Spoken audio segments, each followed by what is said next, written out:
2023ஆம் ஆண்டுக்கான அர்ஜுனா, கேல் ரத்னா, துரோணாச்சாரியா விருதுகளை மத்திய விளையாட்டுத்துறை அமைச்சகம் அறிவித்துள்ளது. அதன்படி கிரிக்கெட் வீரர் முகமது ஷமி, தமிழக செஸ் பிளேயர் வைஷாலி உள்ளிட்ட 26 பேருக்கு அர்ஜுனா விருது அறிவிக்கப்பட்டுள்ளது. தமிழகத்தைச் சேர்ந்த செஸ் பயிற்சியாளரான கிராண்ட் மாஸ்டர் RB ரமேஷுக்கு துரோணாச்சாரியா விருதும், கபடியில் பல சாதனைகள் படைத்து வரும் கபடி அணியின் பயிற்சியாளருமான தமிழகத்தைச் சேர்ந்த கவிதா செல்வராஜுக்கு வாழ்நாள் சாதனைக்கான தயான்சந்த் விருதும் அறிவிக்கப்பட்டுள்ளது. திருத்தப்பட்ட குற்றவியல் சட்ட மசோதாக்கள் புதன்கிழமை மக்களவையில் நிறைவேற்றப்பட்டன. இந்த 3 மசோதாக்களும் நாடாளுமன்ற மக்களவையில் புதன்கிழமை விவாதத்துக்கு எடுத்துக் கொள்ளப்பட்டன. பெருமளவிலான எதிர்க்கட்சி எம்பிக்கள் இடைநீக்கம் செய்யப்பட்ட நிலையில் ஆளும் கட்சி எம்பிக்களே அவையில் அதிக அளவில் இருந்தனர். இந்த மசோதாக்கள் விவாதிக்கப்பட்டு நிறைவேற்றப்பட்டன. இந்த திருத்தப்பட்ட குற்றவியல் சட்ட மசோதாக்கள் ஏற்கனவே நடைமுறையில் உள்ள 3 குற்றவியல் சட்டங்களை திரும்பப் பெறவும் அதற்கு மாற்றாக அமல்படுத்தவும் வகை செய்கின்றன.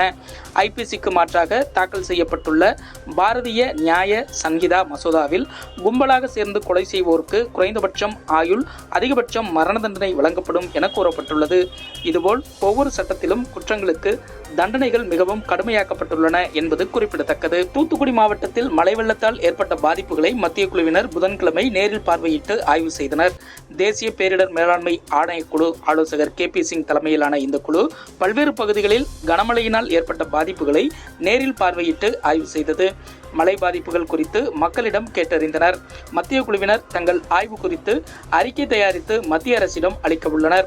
அந்த அறிக்கையின் அடிப்படையில் மத்திய அரசு சார்பில் நிவாரண நிதி ஒதுக்கீடு செய்யப்படும் என அதிகாரிகள் தெரிவித்தனர். தென் மாவட்டங்களில் வெள்ளம் பாதிக்கப்பட்டுள்ள பகுதிகளில் 10 ஹெலிகாப்டர்கள் மூலமாக உணவு விநியோகிக்கப்பட்டுள்ளது. கோவை, சென்னை, ராமநாதபுரம் உள்ளிட்ட பல மாவட்ட ஆட்சியர்கள் மூலமாக உணவு தயாரிக்கப்பட்டது.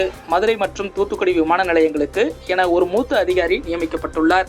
எனவே அங்கிருந்து உணவு பொட்டலங்களை ஹெலிகாப்டரில் ஏற்றி உணவுகள் விநியோகிக்கப்பட்டது. இதுவரை கிட்டத்தட்ட 27 டன் அளவிலான உணவு மக்களுக்கு விநியோகித்துள்ளோம் என்று முதல்வருடனான ஆய்வுக் கூட்டத்துக்கு பின்னர் தலைமைச் செயலாளர் சிவதாஸ் மீனா கூறியுள்ளார். முன்னதாக டெல்லியில் இருந்து சென்னை திரும்பிய முதல்வர் ஸ்டாலின் மாநில அவசரகால செயல்பாட்டு மையத்துக்கு சென்று தூத்துக்குடி, திருநெல்வேலி, தென்காசி மற்றும் கன்னியாகுமரி மாவட்டங்களில் மேற்கொள்ளப்பட்டு வரும் வெள்ள நிவாரண பணிகள் குறித்தும் மீட்பு பணிகளின் தற்போதைய நிலை குறித்தும் ஆய்வு மேற்கொண்டார்.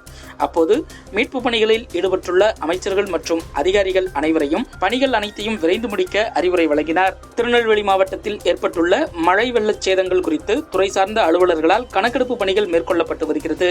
எனவே பொதுமக்கள் தங்கள் பகுதிகளில் ஏற்பட்டுள்ள மழை வெள்ள பாதிப்பு சேதங்கள் குறித்த விவரங்களை கிராம நிர்வாக அலுவலரிடம் தெரிவிக்க வேண்டும் என்று அம்மாவட்ட ஆட்சித்தலைவர் காப்பா கார்த்திகேயன் கூறியுள்ளார். மேலும் வியாழக்கிழமை பள்ளிகளுக்கு மட்டும் விடுமுறை அளிக்கப்படுவதாகவும் அவர் தெரிவித்துள்ளார். ஒரு மாநில அரசு இடர்பாடுகளில் இருக்கும்போது உதவிக்கரம் நீட்ட வேண்டிய கடமை மத்திய அரசுக்கு இருக்கிறது. அதுதான் கூட்டாட்சி தத்துவத்தின் கோட்பாடு. ஆனால் மத்திய அரசு தங்களுடைய எதிர்க்கட்சி ஆளுகின்ற மாநிலங்களை எல்லாம் வஞ்சிக்கிறது.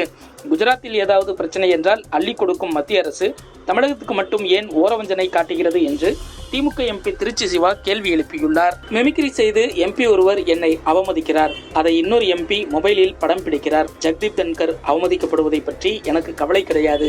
ஆனால் நாட்டின் குடியரசு துணைத் தலைவரை, விவசாய சமூகத்தை, எனது சமூகத்தை அவமதிப்பதை என்னால் சகித்துக் கொள்ள முடியாது. எனது பதவி அவமதிக்கப்படுவதை என்னால் பொறுத்துக் கொள்ள முடியாது. இந்த அவையின் கண்ணியத்தை பாதுகாக்க வேண்டிய பொறுப்பு எனக்கு இருக்கிறது என குடியரசு துணைத் தலைவர் ஜெகதீப் தன்கர் தெரிவித்துள்ளார். இதனிடையே நாடாளுமன்ற வளாகத்தில் குடியரசு துணைத் தலைவர் ஜெகதீப் தன்கரை போல நடித்து மிமிக்ரி செய்த விதத்தை பார்த்து மனம் நொந்து போனேன் என்று குடியரசுத் தலைவர் திரௌபதி முர்மு வேதனை தெரிவித்துள்ளார். முன்னதாக நாடாளுமன்றத்தில் தனக்கு நேர்ந்த அவமதிப்பு குறித்து பிரதமர் மோடி தன்னிடம் தொலைபேசியில் கேட்டு வருந்தியதாக குடியரசு துணைத் தலைவர் ஜெகதீப் தன்கர் தெரிவித்துள்ளார். ஜெகதீப் தன்கரை புண்படுத்துவது எனது நோக்கமில்லை. அவர் மீது எனக்கு மிகுந்த மரியாதை உண்டு. நான் அவரை காயப்படுத்த விரும்பவில்லை. மிமிக்ரி என்பது ஒரு கலை வடிவம்.